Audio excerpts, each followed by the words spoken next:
الحمد لله رب العالمين الرحمن الرحيم مالك يوم الدين إياك نعبد وإياك نستعين اهدنا الصراط المستقيم۔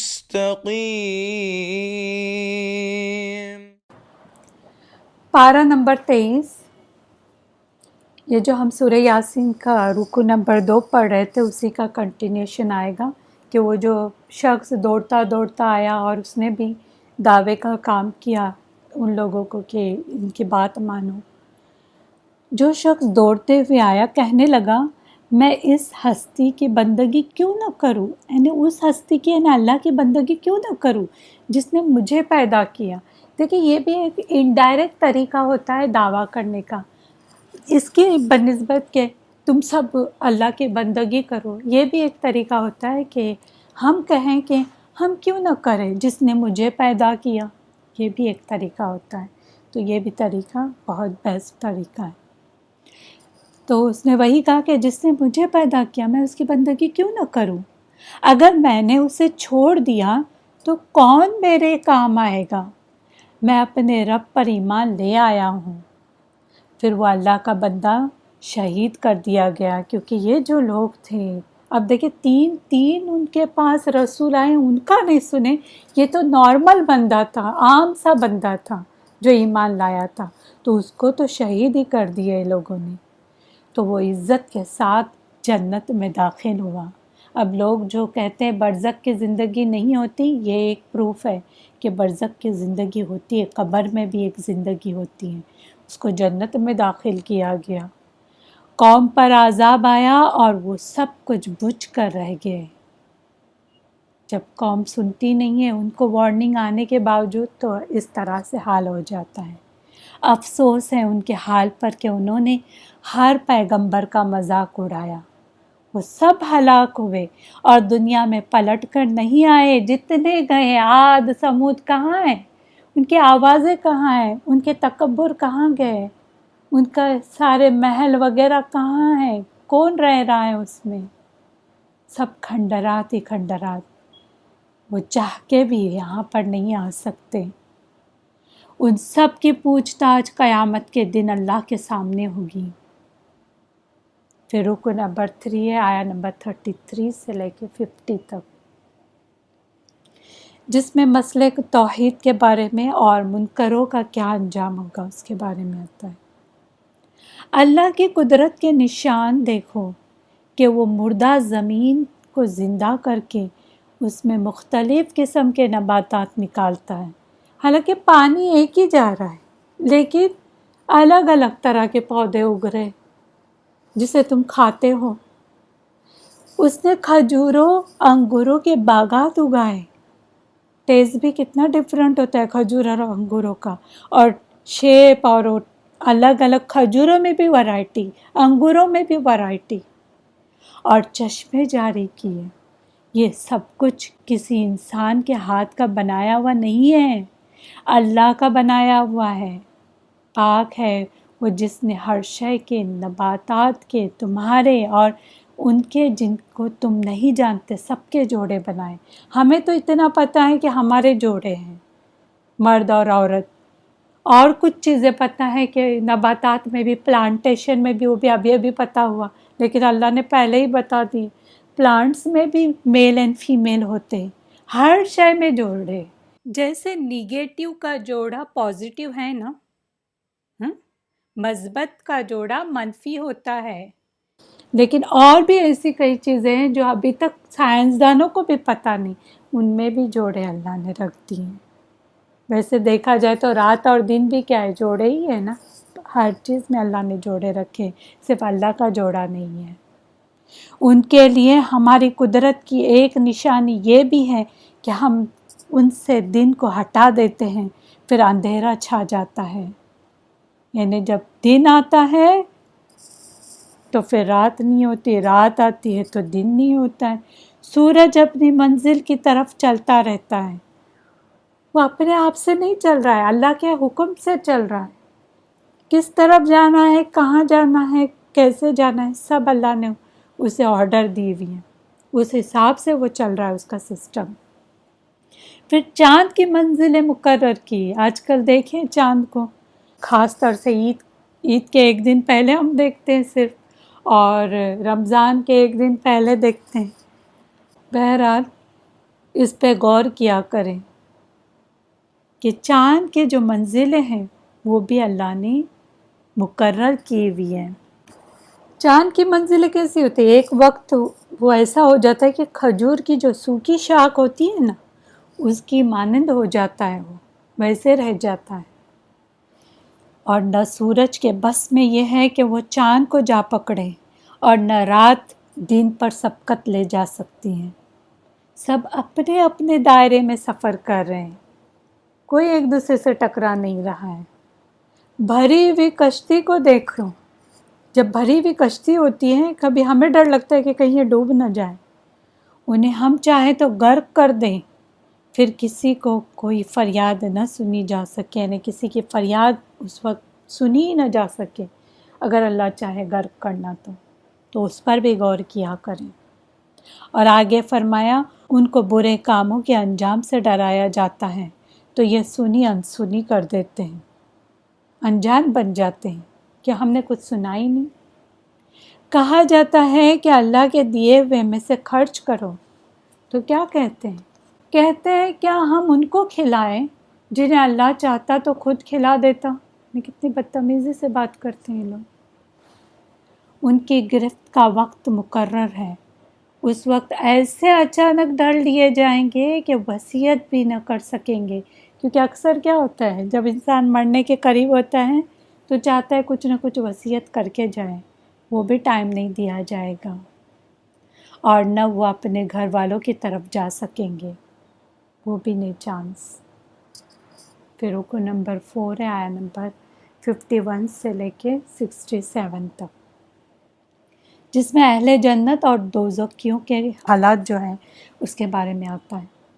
سور پھونکا جائے گا تو لوگ قبروں سے رب کی طرف دوڑے آئیں گے، دوڑ رہے ہوں گے ہر کوئی قبر سے اٹھ کے۔ اب قبر ہو سکتا ہے جیسے ہماری قبریں ہوتی ہیں مسلمانوں کی، وہ بھی ہو سکتی، یا اگر کوئی سمندر وغیرہ میں ڈوب کے مر گیا ہے کہیں سے بھی، وہ اس کی وہ قبر ہو جاتی ہے۔ تو جہاں بھی گئے ہوں گے وہ دوڑ کے آئیں گے، وہاں سے نکل کے آئیں گے اور کہیں گے افسوس ہمیں ہماری خوابگاہوں سے کس نے اٹھایا، ہم تو سو رہے تھے، کس نے اٹھایا، کس نے جگایا ہمیں؟ فرمایا جائے گا یہی ہے جو رحمان نے وعدہ کیا تھا نا، قیامت آنے والی ہے، تم نہیں مانتے تھے، آپ دیکھ لو، رسولوں کا کہا سچا ہو گیا، سچ کہا تھا انہوں نے، آج کسی پہ ظلم نہ ہوگا۔ دنیا میں کتنا بھی کوئی کہے کہ ہم جسٹس دیتے ہیں، کوئی ویسا جسٹس نہیں دے سکتا جیسے اللہ دے گا، کیونکہ ہم یہاں اس دنیا میں اگر کوئی 100 بھی خون کرتا ہے تو اس کو ایک بار ہی قتل کر دیتے ہیں، اور ایک خون کرتا ہے تو بھی ایک بار ہی قتل کیا جاتا ہے، لیکن وہاں جسٹس ہوگا، ظلم نہیں ہوگا کسی کے اوپر، ہر شخص کو اپنے کیے کا بدلہ ملے گا۔ جو جنتی ہوں گے وہ جنت میں صرف مزے لوٹ رہے ہوں گے، وہاں خوش رہ رہے ہوں گے، وہ اپنے ازواج کے ساتھ، یعنی بیوی ہے تو شوہر اور شوہر ہے تو بیوی، ان کے ساتھ سائے میں تختوں پر تکیے لگائے ہوں گے، تکیے لگا کے آرام سے بیٹھے ہوں گے اور اپنی پسندیدہ غذائیں اور پھل کھا رہے ہوں گے، جو چاہے ان کو وہاں ملے گا، اور کوئی پیسے دینے کی ضرورت نہیں، صاف فری، اور نہ ہی تکلیف کرنے کی ضرورت کہ کچن میں جا کے کچھ بنائیں، صرف سوچنے کی بات ہے، سوچ آئے گی مجھے یہ چاہے، فوراً ان کے سامنے حاضر کیا جائے گا۔ پھر آگے فرمایا مجرموں کو الگ ہو جانے کا حکم ہوگا کہ اب مجرم الگ ہو جاؤ، کہا جائے گا کہ اللہ کی عبادت کا سیدھا راستہ چھوڑ کر تم شیطان کے پیچھے چلے، اب جہنم تمہارا ٹھکانہ ہے، آج تمہارے ہاتھ اور پاؤں بولیں گے، زبانوں کو بند کیا جائے گا، جب زبان بند کی جائے گی تو کیا ہوگا؟ کیونکہ زبان بہت قینچی کی طرح چلتی تھی اس دنیا میں، اس کو بھی بند کر دیں گے. پھر خود کے ہاتھ اور خود کے پیر بھی بولنے لگیں گے. واللہ عالم کیسے بولیں گے. لیکن آج کل جو مشین نکلی ہیں جس کے ذریعے ہاتھ کو باندھ کے ساری چیزیں اندر کیا چل رہی ہے وہ بتا دیتے دل میں کیا بات ہے. تو آج کل یہ ایزی سمجھنا ہو گیا، لیکن پہلے یہ چیزیں معلوم نہیں تھی. اب وہ تو اور ایڈوانس ہوگا. یہ جو آج کے زمانے میں ہمیں نظر آ رہا ہے وہ کچھ بھی نہیں، اس سے بھی زیادہ ایڈوانس ہوگا اس وقت. اور آلریڈی سب بنائے ہوئی چیزیں. تو یہ پاؤں اور ہاتھ جو تمہارے ہیں وہ بھی گواہی دیں گے، ان کو بھی بولنے کے لیے کہا جائے گا. یا آخرت کی سزا ہوگی. دنیا میں بھی اللہ چاہے تو ان ظالموں کو اندھا کر دے، یعنی دیکھ کے بھی اندیکھے ہو جائے. یعنی دکھ رہا ہے صحیح کیا ہے، ہدایت کی چیزیں دکھ رہی ہے، لیکن پھر بھی پردے پڑے ہوئے ہیں، انہیں کچھ بھی سجائی نہ دے. اور اللہ چاہے تو انہیں ان کی جگہوں پر مسخ کر دے کہ وہ ہل بھی نہ سکے. یہ بھی اللہ قدرت رکھتا ہے کہ اس طرح کر دے. پھر سورہ یاسین کا لاسٹ رکوع آتا ہے، رکوع نمبر 5، آیا نمبر 68 سے لے کے 83 تک، جس میں بتایا گیا ہے کہ قرآن زندہ لوگوں کے لیے ہدایت اور نصیحت ہے، اور غور و فکر کرنے کی دعوت دی گئی ہے، اور ساتھ ساتھ توحید کے بارے میں آتا ہے. اچھا، اس سے پہلے کہ میں یہ پڑھوں، اس میں ایک آیت آئی ہوئی ہے کہ لِيُنذِرَ مَنْ كَانَ حَيًّا، یعنی تاکہ تم ان کو ڈراؤ جو زندہ ہیں. اب ہمارے یہاں یہ کرتے ہیں کہ مردوں پہ یاسین بکشتے ہیں، یا جو مرنے والا انسان ہوتا ہے، مر رہا ہے سامنے، ابھی سمجھ میں آ رہا ہے کہ اس کی جان جانے والی ہے، تو اس کے اوپر یاسین پڑھنا شروع کر دیتے ہیں.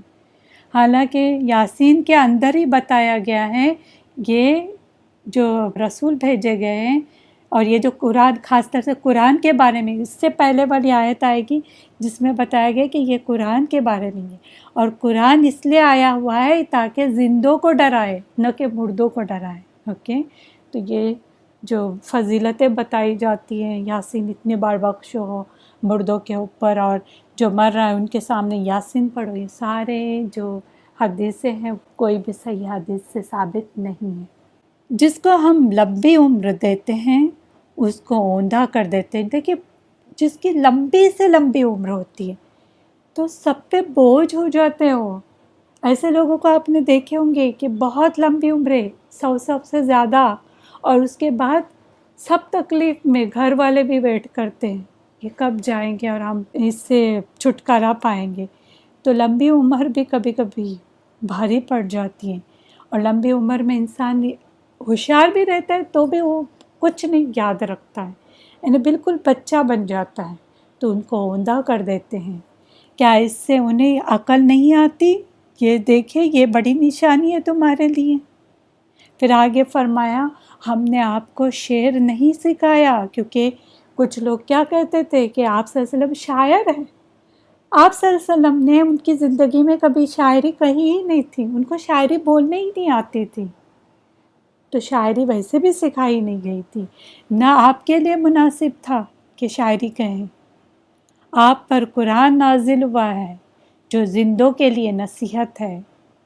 لیکن ہم کیا کرتے، صرف مردوں کو سناتے، اور جو زندے پڑھ بھی رہے ہیں وہ بغیر مطلب سمجھے پڑھ رہے ہیں، صرف پڑھنا ہے، پڑھ رہے ہیں ثواب حاصل کرنے کے لیے، ورنہ سمجھ کچھ نہیں ہے.